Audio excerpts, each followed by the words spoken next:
আরে কেদারা কেদারা মানে মানে চেয়ার।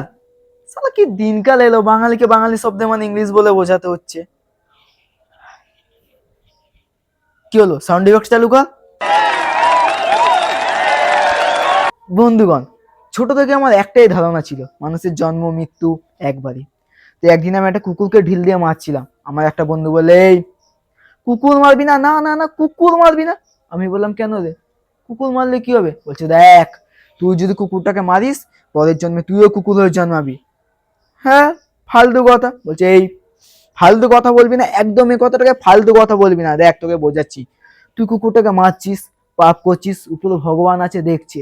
এই পাপের প্রায়শ্চিত্ত করানোর জন্য ভগবান তোকে কুকুর বানাবে। ওই কুকুরটাও আগের জন্মে এরকম কিছু করেছিল, তাই এই জন্মেও কুকুর হয়েছে। এটাকে বলা হয় পাপ চক্র। তাহলে আমি তো রীতিমতো গ্যাংস্টার হওয়ার স্বপ্ন দেখে নিয়েছিলাম। তো তার কদিন পর আমি জানতে পারলাম যে মানুষের এই জীবনের মতো দুটো জীবন থাকে, আর এই দুটো জীবনের মধ্যে বর্ডার হচ্ছে বিয়ে।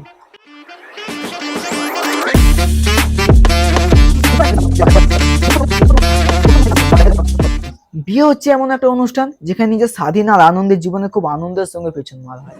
নিজের ঘট ভাঙা, কিডনি বেচা, টাকা সব একবারে ঢিলে দেওয়া হয় শুধু একটা কথা শোনার জন্য। বাহ মদন বাহ, বাহ মদন বাহ, বাহ মদন বাহ। তুই যে পেচির বিয়েটা তো করে দিবি সেটা আমরা ভাবতেই পারি। কিন্তু বাস্তবে সেটা হয় না। বাস্তবে পাড়ার লোক আসে পেট ভরে খেয়ে মন ভরে বদনাম করে দিয়ে যায় শুধু একটু নুনের জন্য। কিন্তু তা বলে সবাই এরকম হয় না, না সবাই এরকম হয় না। কিছু কিছু মানুষের তরকারিতে নুন জাল হয়েছে কিনা, আদৌ তরকারি রান্না হয়েছে কিনা, বউ কালো না ধলা, আই মিন ইনস্টাগ্রামে রিলস বানায় কিনা, হাতে ট্যাটু আছে কিনা, এই নিয়ে কোনো মাথা ব্যথা থাকে না। হ্যাঁ, আমি বরের বন্ধুদের কথা বলছি। এটা শুধু দুটো জিনিস না মাথা ব্যথা। এক হচ্ছে মদ, দুই হচ্ছে চারটি সুন্দর মেয়ের ইনভাইট। এই দুটো জিনিসের ব্যবস্থা যদি বন্ধু ঠিকঠাক করে রাখে, ব্যাস, তার বদলে বন্ধু করে এমন গিফট দেবে না যে 6 মাস অব্দি বন্ধুকে কোনো চিন্তা করতে হবে না। সব বন্ধুরা চায় যে তার বন্ধুর বিয়েতে আজব আজব গিফট দিতে। আর সব থেকে আজব গিফট পেয়েছিল আমাদের পাড়ার নেপোদা। তার এক্স গার্লফ্রেন্ড শ্যামলি দিয়েছিল। বিয়ের দিনে বড় একটা বাক্স নিয়ে এসে সবাই হা করে তাকিয়ে আছে। হবু বৌদি তো সঙ্গে সঙ্গে বাক্স খুলেছে, সে ভিতরে একটা বাচ্চা ছেলে। বলছে, এই এটা কে? বলছে, দেখো, নেপোদার সঙ্গে আমার 3 মাসের রিলেশন ছিল, ওর ব্যাপারে ফুল অভিজ্ঞতা আছে আমার। এটা রেখে দাও, ভবিষ্যতে তোমার কাজে লাগবে, আর নাহলে কিন্তু ভবিষ্যতে সব দোষ তোমার হবে। বিয়ে সাধারণত দু রকম, একটা দেখে শুনে, একটা প্রেম করে, যেগুলো বর্তমানে লাভ ম্যারেজ আর অ্যারেঞ্জ ম্যারেজ নামে পরিচিত। আর এই দু রকম বিয়েতে দুপক্ষের মানুষের দু রকম ভাবে সুবিধা। দেখে শুনে বিয়েতে ছেলে পক্ষের পুরো সুবিধা। বিয়েতে যা খরচা হয় তার অর্ধেক তো মেয়ের বাড়ি থেকে তুলে নেওয়া হয় যৌতুক হিসেবে। তারপর হচ্ছে রেসপেক্ট, জামাই আদর। বাড়ির লোক খেতে পাক বা না পাক, জামাইকে পেট ভরে খাওয়াতেই হবে।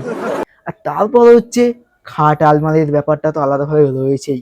গিয়ে শ্বশুরমশাইকে বলবে, দেখো, খাটে তো আর আমি শোবো না, শোবে তো তোমার মেয়ে, খাটে আমি শোবো না, একদম আমি শোবো না, আমি তো শোবো তোমার মেয়ের গায়ের উপরে, খাটে তো তোমার মেয়ে শোবে, তাই খাটটা তো তোমাকে দিতেই হবে, বলো। আর প্রেম করে বিয়েতে মেয়ে পক্ষের পুরো সুবিধা। বিয়ের খরচা তো পুরো বেঁচেই যায়। তারপর যৌতুকেরও কোনো ব্যাপার থাকে না। ছেলে মেয়েদের কাছে এটাই অনেক বড় কথা যে কমসে কম মেয়ের বাড়ির লোক মেনেছে, তো ব্যাস, এটাই অনেক। আর যদি রেসপেক্টের কথা বলো, ছেলে বাড়ির উপর পুরো পাওয়ার থাকে মেয়ের বাড়ির লোকের, ওদের কথাই চলে। বাড়ির লোকের কথা বাদ দাও, ছেলেই পুরো মেয়ের কথায় উঠে বসে নাচে। তারপরেও জানি না কেন মেয়ের বাড়ির লোক প্রেম করা বিয়েটাকে মানতে কেন চায়। আর বিয়ের পর মানুষের জীবন চেঞ্জ হয়ে যায়। যেমন আমাদের পাড়ার মদন দা, দিন রাত মদ খেয়ে এখানে ওখানে ঘুরে বেড়াতো, কোনো কাজকর্ম করতো না। খাবার একটু উল্টো পাল্টা হলে মায়ের সঙ্গে জোর ঝগড়া করতো। এমনকি বিয়ের দিনও মদন দা ঝগড়া করেছে। ফুলসজ্জার পরের দিন মদন দা কেমন দেখলাম একটু শান্ত হয়ে গেল। তার 2 দিন পর আবার একদিন বৌদির রান্না পছন্দ হয়নি বলে একদিন ঝগড়া, রাতে বেলাও ঝগড়া। পরের দিন আবার দেখলাম মদন দা শান্ত হলো। তার পরের দিন থেকে আজ পর্যন্ত মদন দা কোনোদিন খাবার নিয়ে ঝগড়া করেনি। জানি না কি হয়েছিল সেদিন রাতে। আর মেয়েদের ব্যাপারটা একটু আলাদা। শ্বশুর বাড়িতে আসার পর 6 মাস পুরো শান্ত, শাশুড়ি মার ব্যাপারে পুরো ভালোভাবে জানবে। 6 মাস পর শুরু হবে বাড়িতে বাংলা সিরিয়াল। একটা সময় ছিল যেখানে 18-20 বছর ছেলে মেয়েদের বিয়ের কথা বলে লজ্জায় পালিয়ে যেত।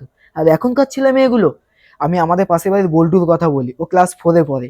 এই 2 দিন আগেকার ঘটনা, আমি ওর বাড়ির সামনে দিয়ে যাচ্ছিলাম, দেখছি ওর বাড়িতে এক গাদা লোকের ভিড়। ব্যাপারটা দেখে আমি এগিয়ে গেলাম, দেখছি ওর ক্লাসের একটা মেয়ে এসছে আর তার বাড়ির লোক। বল্টু সবার সামনে বুক ফুলে বলছে, তুমি শুধু বলো, তুমি শুধু আমাকে ভালোবাসো, এদেরকে ভয় পেও না। মেয়েটা বলছে, হ্যাঁ আমি শুধু তোমাকেই ভালোবাসি। মেয়েটার মা শুনে এক চর মেয়েটাকে। মেয়েটা হালকা মুড অফ। বল্টু বলছে, তুমি ভয় পেও না, ভয় পেও না, তোমার জন্য আমি আমার জান দিয়ে দেবো, সবার সঙ্গে লড়ে যাবো। মেয়েটা বলছে, কই আগের দিন পার্সোলজিস্টটা তো একা একা খেয়ে নিলি, দিলি না তো? বলছে, এই না না না, জান যায়, পালস নয়, পালস দেওয়া যাবে না। মেয়েটা বলছে, তাহলে আমিও তোর সাথে বিয়ে করবো না। বল্টু একটু মুড অফ। তাহলে নন্টে ফোনটার কি হবে রে? বল্টুর বাবা বলছে, এ নন্টে ফোনটা আবার কে রে? বলছে, আমাদের ছেলে মেয়ে হলে ওই নাম রাখবো ভেবেছিলাম। তো ধন্যবাদ সবাইকে এতক্ষণ ধরে ধৈর্য ধরে আমার ভিডিও দেখার জন্য। আজকের ভিডিওটা এখানেই শেষ। আর আমার ভিডিও যদি কোনো মেয়ে দেখে থাকো, তাদের একটাই কথা বলবো, বাবা মাকে বোঝাও প্রেম করে বিয়েতে কত সুবিধা। Bye bye.